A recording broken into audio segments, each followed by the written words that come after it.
Bro ఎట్లా అనిపిస్తుంది bro ఆంధ్రప్రదేశ్లో పాలన? ఆంధ్రప్రదేశ్లో పాలన కథ వదిలేయని ప్రత్యేకంగా మా నియోజకవర్గం అన్నమయ్య జిల్లా అనే రాయచోటి రాంప్రసాద్ రెడ్డి అనే మినిస్టర్ పాలన గురించి చెప్తాను.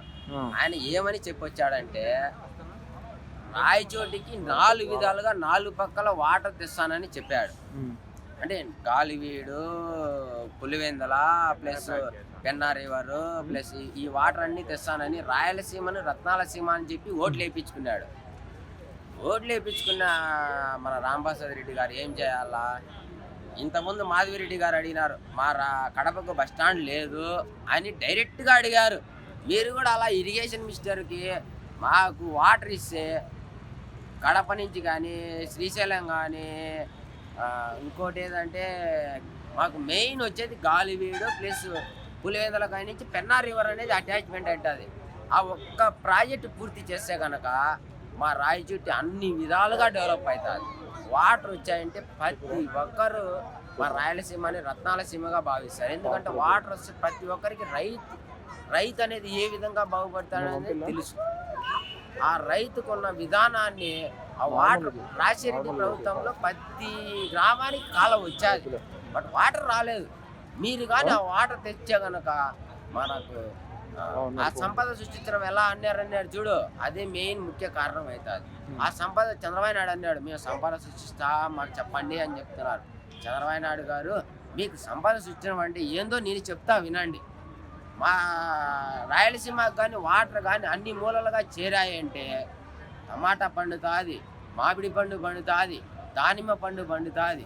అన్ని విధాలుగా వాటర్ ఇచ్చినప్పుడు ఆ కోల్డ్ స్టోరేజ్లన్నీ 2 కానీ మన రాయలసీమకు కానీ వచ్చాయి అనుకో, మనకు మిగిలిన 9 డిస్టిక్లకు రానంత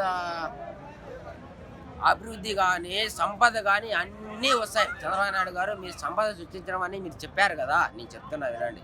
మాకు వాటర్ ఇవ్వండి, మా టమాటా మాకు పండించనండి. 4 జిల్లాలకు 4 ఇంటూ ప్లస్ ఇప్పుడున్న జిల్లాలు ఏంటంటే ఉమ్మడి జిల్లాలు 4 అయితే ఇప్పుడున్న 8 జిల్లాలకు వాటర్ ఇచ్చారనుకోండి, మీకు టమాటాని మీరు కోల్డ్ స్టేజ్ 2 కోల్డ్ స్టేజ్ తెచ్చామనుకో, అప్పుడు మనకి ఏ విధంగా ఉంటుందంటే ఆ 2 కోల్డ్ స్టోరేజ్ మనం మన ఎక్కడో వెళ్ళిన మనం సంపదను అడుక్కోని అవసరం లేదు. మన సంపదను మనమే సృష్టిస్తాం. అప్పుడు మన టమాటాను మనమే డిమాండ్ మనమే కోరుతాం. మేము ఈ రేటుకి అమ్ముతాం, ఈ రేటుకి అమ్మం అని మనమే సృష్టించగలుగుతాం.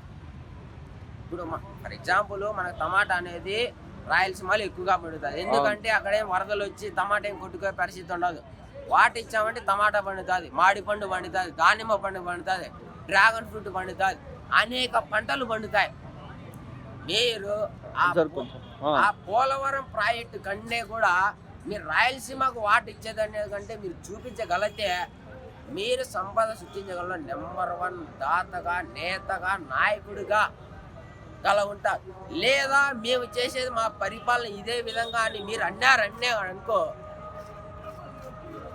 మా జగనన్న కానీ మళ్ళీ కానీ దీనిలో నుంచి కానీ జోకింగ్ చేసుకున్నాడంటే కనుక ఇట ఆంధ్రప్రదేశ్ అనేది కాదు, ఇట తెలంగాణ కూడా అది మనకల్లా చూడగల సత్తా మన దగ్గర ఉండాలి. మీరు రాయలసీమని తక్కువ అంచనా చేయకండి. రాయలసీమ అంటే వాళ్ళు ఏదో మండిపడతారు, అది ఒకప్పుడు కాలం పోయింది. ఆ కొట్లాట్లు ఆ బాంబులన్నీ పోయాయి. ఇప్పుడు మీరు వాటర్ ఇచ్చారనుకో, మన రాయలసీమ రత్నాలసీమ అవుతుంది. లేదా మేము వాటర్ ఇవ్వలేము, మాకు ఆ పరిస్థితి, మేము పథకాలు ఇవ్వలేము, వాటర్ ఇవ్వలేము, ఇరిగేషన్ చేయలేము అని అనలేదనుకో, నెక్స్ట్ ఇదే రాయలసీమలో జనసేన జెండా అనేది ఎగరదు, ఎగరపోదు కూడా. Okay bro.